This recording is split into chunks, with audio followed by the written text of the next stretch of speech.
All right. I'm here with Shawn Collins, talking a little bit about business development. How are you today, Shawn? Very well, thank you. Good. I wanted to start off the interview by just asking, was there a defining moment in your career where you remember getting into business development or having success with business development? There were a couple. The one that comes most prominently to mind is about 15 years ago, after we had won our first environmental case, and it got a lot of notoriety in the western suburbs of Chicago, which is where the contamination was. And after the case was over and we generated a good result, there were a fair number of community and business groups and lawyer groups that wanted us to come and speak at their meetings and so on, just talk about the case and how we had generated the result that we did. And it was something that honestly kind of fell into our laps, but we were smart enough to accept every invitation and to get around and talk to all those groups. So that was a really important event. Okay. And I know that you have had a tremendous amount of success in helping people with their, whether it's personal injury, environmental, and what do you attribute the majority of your successes to in helping plaintiffs get their just desserts, if you will?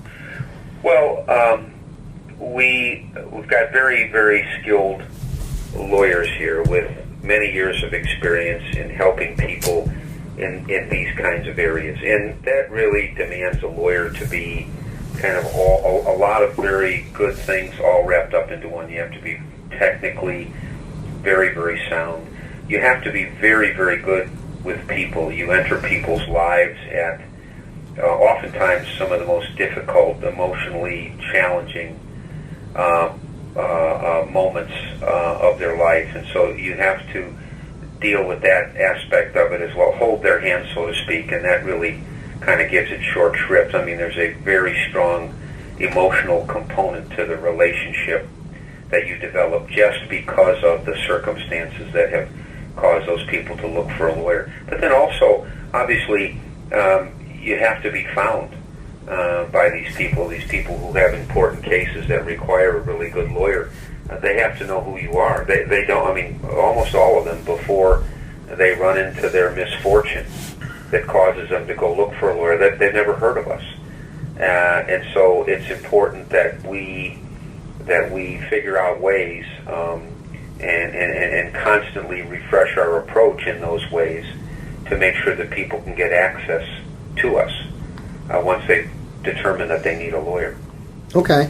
And what are some of the things that you're doing yourself, or that you're talking to the other partners and members of your firm about, relating directly to going out and getting business? Because that's what's on everyone's mind, is how do we go out and get business and bring it in? Yeah. Well, one of the things that we emphasize here, I could kind of give you a list of things, and most of them are things that a lot of lawyers are well aware of, but if I could focus on maybe a couple that lawyers tend to ignore. One is family and friends, non-lawyer family and friends. I'm blessed to be one of 7 children. My mom and dad are still alive and energetic and active in their communities, and so these are all ambassadors for me, and I am for them too in the work that they do, but they are all kind of deputized, so to speak, to be on the alert for friends of theirs, acquaintances of theirs, colleagues of theirs that might need legal help. 2 of the largest cases that our firm ever got came from my mom and dad, who, at the time were in their 70s, and there were just a couple of major problems in their community, and my mom and dad are very well known in the community because they just get around at church, the hardware store, at the local coffee shop, and the folks who had these very serious problems knew my parents well. And so you never want to take for granted people very, very close to you, families and friends, and so on. You never want to assume that if they hear about somebody with a legal problem, they're going to refer them to you. They may well, in fact, I learned this from my own family, they just assumed either that I had all the work I needed, or that I didn't do work in this particular area or that particular area. That was the assumption they had until I changed it, pointedly changed it by talking to them. So I make it a point now to my extended family and among many of my friends to tell them I'm always interested in certain kinds of work, and I tell them what that is, and I ask them specifically to keep me in mind if they hear about any of those kinds of problems. And as I say, I mean, it's paid off handsomely for me in probably a couple handfuls of ways over the years. Shawn, let me ask you, because this is an area that a lot of attorneys struggle with, and I think you know that they don't have the right words, they don't have a level of comfort. Would you do me a huge favor, if you wouldn't mind, and pretend that I'm your brother or your cousin, and you're talking about your practice, or we're talking about a particular environmental issue that's going on, so something topical. How would you actually approach me and speak to me to get that message across? Okay. Well, obviously you want to keep it as simple as possible. And even if you're dealing with a person who's very well educated, but maybe in another field, you just want to keep it really, really simple. And also out of just respect for your relationship with that person, you don't want it to be heavy or like you're hustling them. So I have a brother named Tom. So I'd say, hey, Tom, would you please do a favor for me? I'm doing favors for him. He's doing favors for me. Would you do? I need your help with something. Would you do a favor for me? He'd say, sure, Shawn. I'd say, look, so my law firm, we're always looking for certain kinds of business. Okay, we're like any other business. We need customers. We call them clients. They're customers. Okay, and in our business, they're people with certain kind of problems that need help in figuring them out. Sometimes they need help in figuring out whether it's even a legal problem or not. Yeah. So here's the kind of problems we can help people with. Okay. Sometimes people get a knock on the door from somebody in government, Environmental Protection Agency, state or federal government, and they say, "Hey, we've just done some tests. Your water's contaminated." Then these families are left. What do we do? Or somebody in the family gets in a car accident. Someone is mistreated at work. Either they're fired or disciplined in some fashion. Someone is in a business and they feel their business partner has screwed them over.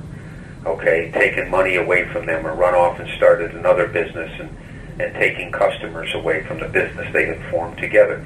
So, look, in any of those kinds of areas, if you ever hear about that kind of a problem, and people need to talk to a lawyer, send them my way. And Tom, you'll never be embarrassed with this. I'm not one of these lawyers who hustles them. I'm not going to charge them for talking to me over the phone. I make it real easy for them to talk to me. All right, I don't charge at all for them to talk to me, tell me about their problem, and for me to offer them an idea about whether it's a legal problem at all.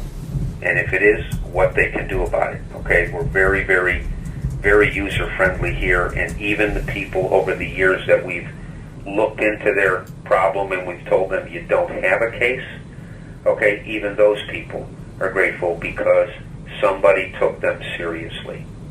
Okay, and we sometimes will take days or weeks to investigate whether or not they've got a case, and we don't charge them for that. If we decide they do have a case and they want to hire us, then we'll go forward from there. So we make it real easy for these folks to talk to a very capable lawyer and find out whether they've got something that belongs in the court system or not. So if you ever hear about these kinds of people, that you can help them ease their minds by sending them my way, no charge for the consultation, and we'll help them a great deal, either by telling them why they don't have a case or telling them that they do and how we can help them. Okay. That's great. I mean, that gives people out there that just they have that fear. I call it head trash, because nothing bad's going to happen from having a conversation with your brother, your father, your cousin. But people get all crazy about it, and they're just too afraid to even bring it up, or they feel like, they don't want to come across a certain way. Well, look, there's enormous power I found in the simple question, "Will you help me?" All right. Well, one of the best things that happened to me in my legal career when I was a very young lawyer is I cold called some of the most experienced and accomplished lawyers that I had heard of, never met, just heard of them. And I cold called them and asked them, "Will you help me? Can I take you to lunch? Can I pick your brain? I'm trying to learn how to be a good lawyer. You're obviously there already." None of them ever turned me down. And so I think, with people who love and care about you, like family or friends or something like that, if you ask just simply, "Look, will you help me?"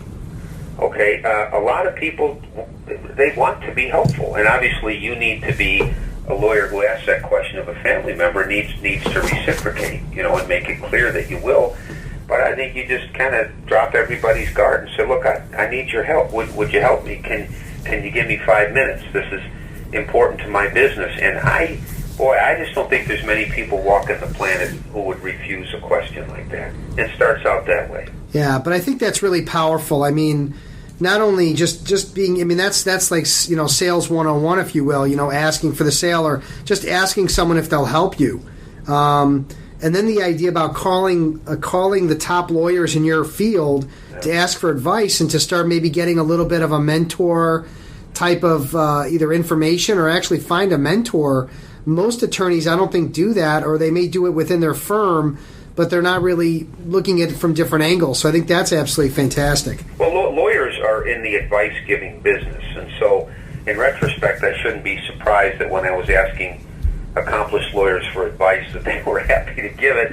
I mean, that's what they're sort of programmed to do, is give advice, but they're also very good at talking about their accomplishments, and they like the chance to do it. And so it's actually, a lot of this stuff is we imagine these barriers. We imagine that people are resistant to help us, and the fact of the matter is that most of them really would like to, and they would like the opportunity to be helpful. That's kind of was the great revelation to me when I started with the simple question, "Will you help me?" Yeah, that's great. Well, listen, I appreciate it. Shawn Collins, managing partner of the Collins firm. I appreciate your time and your help, and this was some great content. Okay. Thank you. You're welcome, Steve.